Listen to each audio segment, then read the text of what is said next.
हा आहे KKL, एक खूप गोड आणि थोडासा खोडकर मुलगा.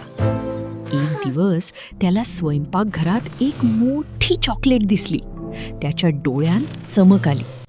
पण त्यानं विचार केला, आईनं सांगितलंय आत्ता नाही खायचं, आणि तो तिथून शांतपणे निघून गेला. पण रात्री जेव्हा सगळे झोपले होते, KKLचं मन त्याला थांबवू शकलं नाही.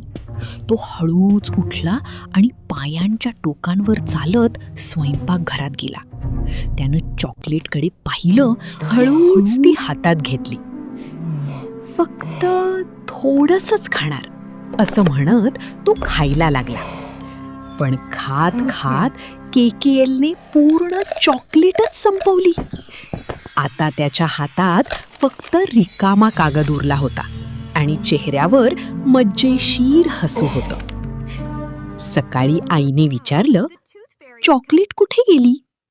KKL हसत म्हणाला, आई, ती माझ्या दातांनीच खाल्ली.